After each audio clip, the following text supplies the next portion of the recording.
Hello കുട്ടിമണീസ്. ഇന്നത്തെ കിലുക്കാമ്പെട്ടിയിൽ ഒരു ഉരുളിക്കഥയാട്ടോ. പണ്ട് ഒരു പുഴയോര ഗ്രാമം ഉണ്ടായിരുന്നു. അവിടെ നല്ല പച്ചപ്പും ഹരിതാപവും ഒക്കെ ആയിട്ട് എല്ലാവരും സന്തോഷമായിട്ട് ജീവിച്ചു പോന്നു. അക്കൂട്ടത്തിൽ നല്ല സ്നേഹമുള്ള എപ്പോഴും ചിരിക്കുന്ന ഒരാളുണ്ടായിരുന്നു. പേര് രാമു. നമ്മുടെ രാമുചേട്ടൻ. കുട്ടികൾക്കുള്ള മിഠായി, കളിപ്പാട്ടങ്ങൾ, വീട്ടിലേക്കുള്ള പച്ചക്കറികൾ, അങ്ങനെ എല്ലാവിധ സാധനങ്ങളും രാമുചേട്ടൻ്റെ കടയിൽ കിട്ടും. അങ്ങനെയിരിക്കെ കുറേ നാളുകൾ കഴിഞ്ഞപ്പോൾ രാമുചേട്ടന് സാമ്പത്തികമായി കുറച്ച് പ്രശ്നങ്ങൾ വന്നു. രാമുചേട്ടൻ്റെ കടയിൽ സാധനങ്ങൾ കുറഞ്ഞു തുടങ്ങി. രാമുചേട്ടന് പതുക്കെ വീടും കടയും എല്ലാം വിൽക്കേണ്ടി വന്നു. പക്ഷേ എത്ര ബുദ്ധിമുട്ടാണെങ്കിലും രാമുചേട്ടൻ തൻ്റെ വീട്ടിലുള്ള ഒരു സാധനം മാത്രം വിറ്റില്ല. അതെന്താണെന്നറിയോ? പരമ്പരാഗതമായി അവരുടെ വീട്ടിൽ കൈമാറി വന്നിരുന്ന ഒരു ഉരുളി. അതൊരു പഞ്ചലോഹത്തിൻ്റെ ഉരുളിയായിരുന്നു. അതിനോട് രാമുചേട്ടന് വളരെയധികം സ്നേഹവും അറ്റാച്ച്മെൻറ്റും ഒക്കെ ഉണ്ടായിരുന്നു. അതുകൊണ്ട് രാമുചേട്ടൻ അത് വിൽക്കാനായിട്ട് മനസ്സ് വന്നില്ല. രാമുചേട്ടൻ ആ ഉരുളി തൻ്റെ ഏറ്റവും അടുത്ത സുഹൃത്തായ ഗോപുവിൻ്റെ അടുക്കൽ കൊണ്ടുകൊടുത്തു. എന്നിട്ട് പറഞ്ഞു, ഗോപു, നീ ഈ ഉരുളി സൂക്ഷിച്ചു വെക്കണം. ഇത് വിൽക്കാൻ എനിക്ക് മനസ്സ് വരുന്നില്ല. ഞാൻ പട്ടണത്തിൽ പോയി ജോലിയെടുത്ത് എങ്ങനെയെങ്കിലും കുറച്ച് പണം സമ്പാദിച്ച് തിരിച്ചു വരാം. അപ്പോൾ നീ എനിക്കിത് തിരിച്ചു തന്നാൽ മതി. ശരി എന്ന് പറഞ്ഞ് ഗോപു ഉരുളി സൂക്ഷിച്ചു വെച്ചു. രാമുചേട്ടനും കുടുംബവും ഗോപുവിനോട് ടാറ്റാ ബൈ ബൈ പറഞ്ഞ് പട്ടണത്തിലേക്ക് പുറപ്പെട്ടു. അവിടെ പോയി ജോലിയെടുത്ത് കുറച്ച് പൈസ സമ്പാദിച്ച് തിരിച്ചു വരാം എന്ന പ്രതീക്ഷയോടെ. പട്ടണത്തിലെത്തിയ രാമുചേട്ടൻ ഒരുപാട് കഷ്ടപ്പെട്ടു. മാർക്കറ്റിൽ ചുമടെടുത്തും മറ്റു ജോലികൾ ചെയ്തും കുറച്ചായി കിട്ടുന്ന പൈസ രാമുചേട്ടൻ സൂക്ഷിച്ചു വെച്ചു. അങ്ങനെ ഒരുപാട് നാളുകൾ കഴിഞ്ഞു. ഒരു ദിവസം രാമുചേട്ടൻ തൻ്റെ കയ്യിലുള്ള പണമെല്ലാം എണ്ണി നോക്കിയപ്പോൾ രാമുചേട്ടന് സന്തോഷമായി. ഈ പണം മതിയാവും. നാട്ടിൽ പോയി ഒരു വീടൊക്കെ വാങ്ങിച്ച് ഇനി അവിടെ സെറ്റിലാവാം. ചേട്ടൻ സന്തോഷത്തോടെ തിരിച്ച് നാട്ടിലേക്ക് പോയി. നാട്ടിലെ ആൾക്കാർക്കെല്ലാം രാമുചേട്ടനെ കണ്ടപ്പോൾ സന്തോഷമായി. ഒരുപാട് നാളുകൾക്ക് മുമ്പ് പോയതാണ് അല്ലേ? ഇവിടുത്തെ സ്ഥലവും വീടും എല്ലാം വിറ്റിട്ട് പോയ ആളെ തിരിച്ചു വന്ന് കണ്ടപ്പോൾ എല്ലാവർക്കും വളരെയധികം സന്തോഷമായി. രാമുചേട്ടൻ തൻ്റെ കയ്യിലുണ്ടായ പണം കൊണ്ട് ഒരു വീട് വാങ്ങിച്ചു. അതോടൊപ്പം വരുമാനത്തിനായി ഒരു കടയും തുടങ്ങി. അങ്ങനെ രാമുചേട്ടൻ്റെ കുടുംബവും എല്ലാവരും രാമുചേട്ടൻ്റെ ഉയർച്ച കണ്ട് വളരെയധികം സന്തോഷിച്ചു. പക്ഷേ ഇതിൻ്റെ ഇടയിൽ ഗോപുവിനെ മാത്രം കാണുന്നുണ്ടായില്ല. നാട്ടിൽ വന്നതിന് ശേഷം ഗോപു എല്ലാം അറിയുന്നുണ്ടായിരുന്നുവെങ്കിലും ഗോപു രാമുചേട്ടനെ കാണാനായി ഇതുവരെ എത്തിയില്ല. അങ്ങനെ രാമുചേട്ടൻ ഗോപുവിനെ കാണാൻ ഗോപുവിൻ്റെ വീട്ടിലെത്തി. വാതിൽ തുറന്ന് രാമുചേട്ടനെ അപ്രതീക്ഷിതമായി കണ്ടപ്പോൾ ഗോപു ഞെട്ടിപ്പോയി.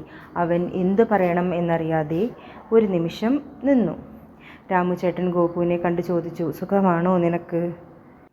അങ്ങനെ വിശേഷങ്ങളൊക്കെ പറഞ്ഞ് ഇറങ്ങാൻ നിൽക്കുന്ന നേരത്ത് രാമുചേട്ടൻ ഗോപുവിനോട് ചോദിച്ചു, ഗോപു, എടാ, ഞാൻ നിനക്ക് തന്ന എൻ്റെ ഉരുളിയില്ലേ, അത് നീ എനിക്ക് തിരിച്ചു തരണം. പക്ഷേ ഗോപുവിന് ആ ഉരുളി തിരിച്ചു കൊടുക്കാൻ ഒട്ടും മനസ്സുണ്ടായില്ല. അവൻ കുറച്ച് പരിഭ്രമിച്ച് തലയൊക്കെ ചൊറിഞ്ഞുകൊണ്ട് പറഞ്ഞു, അയ്യോ രാമുചേട്ടാ, ഉരുളിയുടെ കാര്യത്തിലൊരു പ്രശ്നം പറ്റി. എന്താണത്? അപ്പോൾ ഗോപു പറഞ്ഞു, ആ ഉരുളി ഒരു എലി കരണ്ട് തിന്നുപോയി. ഇനി എനിക്കത് തിരിച്ചു തരാൻ കഴിയില്ലല്ലോ എന്ന വിഷമത്തിലാണ് ഞാൻ രാമുചേട്ടനെ കാണാൻ വരാഞ്ഞത്. ഞാൻ അറിഞ്ഞില്ല. ഞാൻ വീടിൻ്റെ ഒരു സൈഡിൽ വെച്ചു, പക്ഷേ അത് എലി കരണ്ട് തിന്നുപോയത് ഞാൻ അറിഞ്ഞില്ല. ഇത് കേട്ട രാമുചേട്ടന് ഗോപുവിൻ്റെ അടവ് മനസ്സിലായി. ഉരുളി തരാതിരിക്കാനുള്ള അടവാണ്. രാമുചേട്ടൻ അതിന് മറുപടിയായി ഒന്നും പറഞ്ഞില്ല. രാമുചേട്ടൻ പറഞ്ഞു, അത് സാരമില്ല, ഉരുളി എലി തിന്നുപോയില്ലേ, ഇനി എന്ത് ചെയ്യാൻ പറ്റും? ഇറങ്ങാൻ നേരം രാമുചേട്ടൻ പറഞ്ഞു, നീ ഒരു കാര്യം ചെയ്യ്, ഞാൻ പട്ടണത്തിൽ നിന്നും കുറച്ച് സാധനങ്ങൾ കൊണ്ടുവന്നിട്ടുണ്ട്. നിൻ്റെ മകനെ എൻ്റെ കൂടെ അയക്കൂ. ഞാൻ നിനക്കുള്ള സാധനങ്ങൾ അവൻ്റെ കയ്യിൽ കൊടുത്തുവിടാം. ഇത് കേട്ട ഗോപുവിന് സന്തോഷമായി. എനിക്ക് എന്തൊക്കെയോ കൊണ്ടുവന്നിട്ടുണ്ടല്ലോ. ഗോപു തൻ്റെ മകനെ വിളിച്ച് രാമുവിൻ്റെ കൂടെ പറഞ്ഞു വിട്ടു. അങ്ങനെ രാമുവും ഗോപുവിൻ്റെ മകനും കൂടെ നടന്ന് രാമുവിൻ്റെ വീട്ടിലെത്തി. രാത്രിയായിട്ടും മകൻ തിരിച്ചെത്താതായപ്പോൾ ഗോപു പരിഭ്രമത്തോടെ രാമുവിൻ്റെ വീട്ടിലേക്ക് ഓടിയെത്തി. രാമുചേട്ടാ, എൻ്റെ മകൻ എവിടെ? കാണുന്നില്ലല്ലോ, വീട്ടിലെത്തിയില്ലല്ലോ ഇതുവരെ, ഇവിടെയുണ്ടോ എന്ന് ചോദിച്ചു. അപ്പോൾ രാമുചേട്ടൻ പറഞ്ഞു, അയ്യോ ഗോപു, അതിനൊരു പ്രശ്നം പറ്റി. ഞാൻ നിൻ്റെ മകനെയും കൊണ്ട് നടന്ന് വരുമ്പോൾ ഒരു വലിയ പരുന്ത് വന്ന് നിൻ്റെ മകനെ റാഞ്ചിക്കൊണ്ടുപോയി. ഇത് കേട്ട ഗോപു ഞെട്ടിപ്പോയി. പരുന്ത് വന്ന് മകനെ റാഞ്ചുകയോ? രാമുചേട്ടൻ എന്താണ് ഈ പറയുന്നത്? ഗോപുവിന് വിവരം മനസ്സിലായി. കാര്യത്തിൽ പറഞ്ഞത് കള്ളമാണെന്ന് രാമുചേട്ടന് മനസ്സിലായിരിക്കുന്നു. പക്ഷേ വിട്ടുകൊടുക്കാൻ ഗോപു തയ്യാറായില്ല. ഗോപു വിചാരിച്ചു, മകനെ പരുന്ത് റാഞ്ചിക്കൊണ്ടുപോയെന്ന് അല്ലേ? ഇത് ഞാൻ ശരിയാക്കി തരാം. ഞാനിത് ഗ്രാമത്തിലെ തലവനോട് പോയി പറയും. ആളെന്താ പറയുന്നതെന്ന് നോക്കാലോ എന്നുള്ള ധാരണയിൽ ഗോപു തിരിച്ച് വീട്ടിലേക്ക് നടന്നു. പിറ്റേന്ന് രാവിലെ ഗ്രാമപഞ്ചായത്തിൽ എല്ലാവരും ഒത്തുകൂടി.